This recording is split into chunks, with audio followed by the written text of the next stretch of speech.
किसान साथियों राम राम। आशा और उम्मीद करता हूं कि आप सब ठीक ठाक होंगे। साथियों, आप सभी को पता है कि मैं पल पल की अपडेट आप तक पूर्ण रूप से ठीक ठाक सच्ची की सच्ची हर जिन्स के भाव, उत्पादन, रोग, बीमारी के आदि में लगातार पहुंचा रहा हूं। उसी के चलते आज काफी किसानों के मेरे पास फोन आ रहे हैं। तब जी सरसों के बारे में ताजा जानकारी दीजिए। क्या सरसों और क्यों आ रहे हैं? क्योंकि सरसों ने थोड़ा सा स्टॉप लॉस मंदी का रूप दिखाया था। उसी के चलते किसानों में हड़बड़ाहट हो चुकी है और किसानों को ये डर लगने लगा कि हो ना हो कहीं मंदी न हो जाए। साथियों, मैं सरसों की संपूर्ण जानकारी आपको इस वीडियो के माध्यम से देने जा रहा हूं और भी पिछले वीडियो में मैं दे चुका हूं और हर बार ये सोचता हूं कि किसान को ये चीज सुनने को मिले कि बिल्कुल सटीक और सच्ची हो।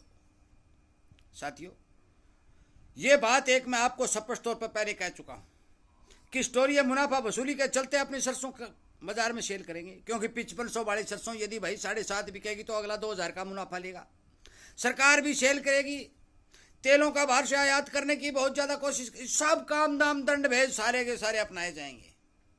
साथियों, बेच लेना या रख लेना वो आपकी मर्जी, परंतु जो बाजार की जानकारी होगी वो ठीक ठाक सच्ची की सच्ची आप तक पहुंचाई जाएगी। और इसीलिए मैं कहता हूं कि आप इस चैनल के साथ जुड़ेंगे तो आपको पल पल की रिपोर्ट ठीक ठाक सही की सही मिलती रहेगी। हुआ क्या है साथियों, आपको पता है कि पिछले 10 दिन में लगातार शुरुआत में 3 लाख बैग आमदनी आया करती थी।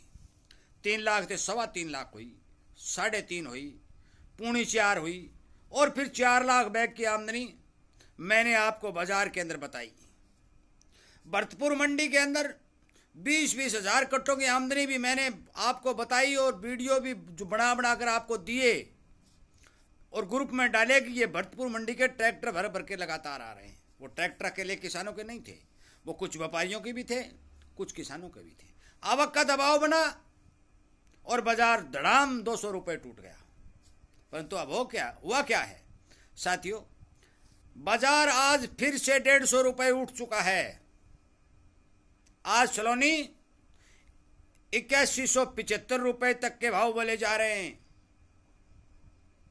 साथियों, जो भाव जयपुर के अंदर 7200 रुपए के दिखाए और 200 रुपए का मंदा पड़ा, परंतु फिर आज दोबारा से 7150 और 60 के भाव बोले जा रहे हैं। इसका साफ और सीधा संकेत है कि सरसों ने दोबारा से उठना शुरू कर दिया है।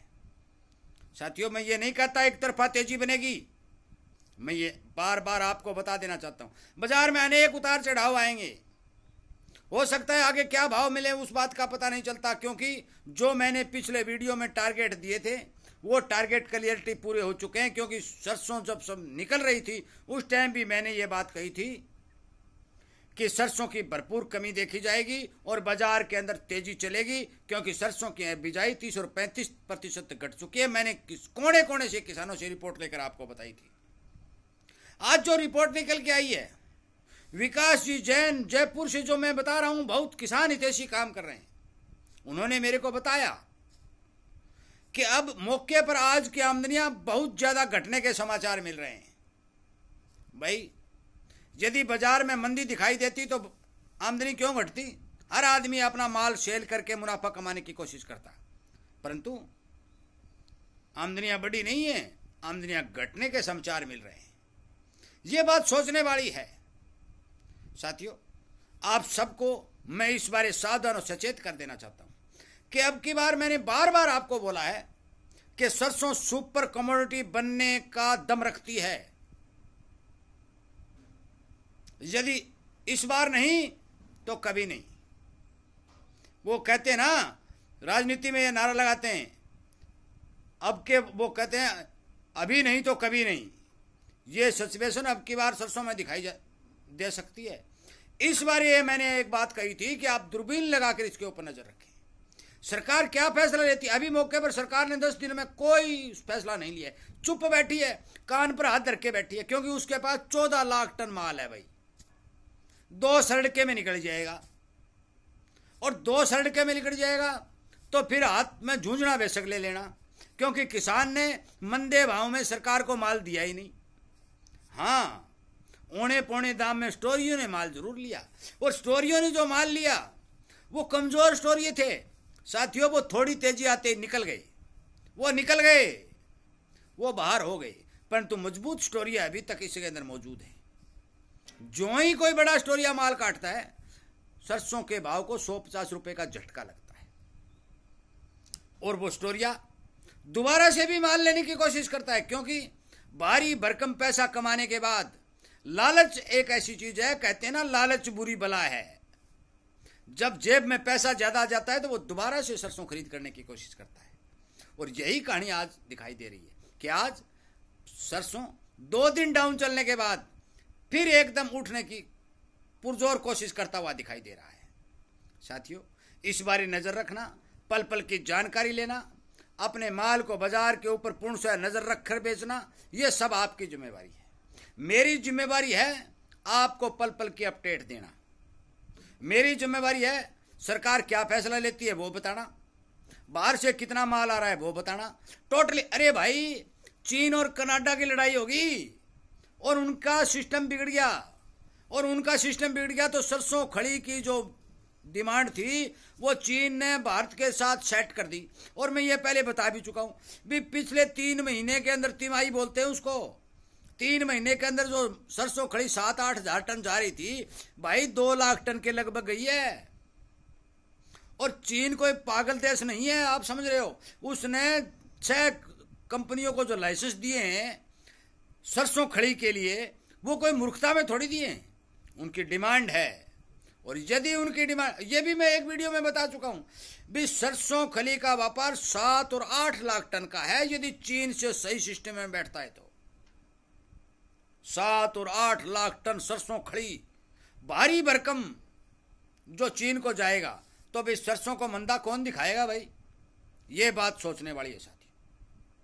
एक जानकारी, एक बात मैं आपसे पूछना चाहता हूं कि जिस तरह से मैं हर एक आदमी, हर एक विशेषज्ञ, बाजार के जानकार, और कुछ 1-2 मेरे जैसे सुरेश जी मध्य प्रदेश, वहां में मैं हरियाणा में बैठे हूं भाई, वो मध्य प्रदेश कहां है, इस तरह के जो भविष्य के जानकार लोग हैं। ये भी बता दूं, तेजी मंदी का योग जो होता है 1140 योग होते हैं, उसके हिसाब से वो बेचारा सर्च करके आपको बता रहा है, और वो किसान हित में काम करके दोस्ती के नाते बता। इन लोगों के साथ भाई मैं जुड़ा हूं तो आप भी जुड़ सकते हैं, और मैं यही चाहता हूं हर किसान की जिम्मेवारी बनती है कि जो खेत के अंदर अपना माल पैदा करता है, उस माल को एक एक दाने को सेल करते समय पूर्ण रूप से निगरानी करके ठीक भाव में बाजार में सेल करें। आप सभी को पता है सरकार भी मंदा लेना चाहेगी भाई, स्टोकिया भी मंदा लेना चाहेगा, मील वाला भी मंदा। भाई तेज कौन लेना चाहेगा? कोई नहीं लेना चाहेगा। खरीदार हमेशा निर्बल बताया जाता है। यदि आप भैंस लोगे तो भी आप कम पैसा देना चाहोगे, परंतु बेचने की ताकत रखने वाला अपने माल को ठीक भाव में सेल करता है। मजबूरी बस कुछ भी करना पड़े वो एक अलग बात है, उसको इस सिस्टम में नहीं जोड़ा जा सकता, परंतु सावधानी पूर्वक काम करने वाला बंदा कभी मार में नहीं आ सकता। मैं आपको स्पष्ट तौर पर बता देना चाहता हूं, सरसों भाव के बारे में जो भी मेरे पास अपडेट आएगी, जो भी जानकारी कहीं से भी निकल के आएगी, मैं आपको वीडियो के माध्यम से पहुंचाऊंगा। और मैं धन्यवाद करूंगा उन लोगों का जो मेरे पास जानकारी पहुंचा रहे हैं, वो दे रहे हैं। जो विकास जैन जैसे लोग किसान हित में काम करके, किसान की सेवा करके किसान को जानकारी देते हैं, मैं उनका धन्यवाद करता हूं। भरतपुर के भी बहुत से मील वाले जो किसान पक्ष में काम कर रहे हैं, क्योंकि मील वाले हमेशा तेजी मांगते हैं, वो मंदी कभी नहीं मांगते। क्योंकि आज उन्होंने 100 रुपए माल लिया है तो कल यदि 125 होगा तो उनका मुनाफा डबल होगा। मील चलाने वाला कोई भी आदमी मंदी नहीं मानता। छोटा व्यापारी कभी मंदी नहीं मांगता, किसान कभी मंदी नहीं मांगता, परंतु बाजार के खरीदार मंदी मानते हैं। जिन जो 2-2 लाख रुपए तनख्वाह महीने की लेते हैं वो मंदी चाहते हैं। जो लाखों रुपया बिजनेस में कमाते हैं वो मंदी चाहते हैं, परंतु किसान के साथ जुड़ा हुआ एक एक व्यापारी, एक एक दुकानदार, एक एक मिलर, एक एक ब्रोकर जो इसका दलाल का काम करते हैं, भाई कोई मंदी नहीं मांगता। इस बात की जानकारी मैं आपको दे देना चाहता हूं कि इस देश के अंदर मंदी मांगने वाले ज्यादा हैं और तेजी मांगने वाले कम हैं, और इसी कारण से इस देश के अंदर किसान को ठीक भाव नहीं मिल रहे हैं।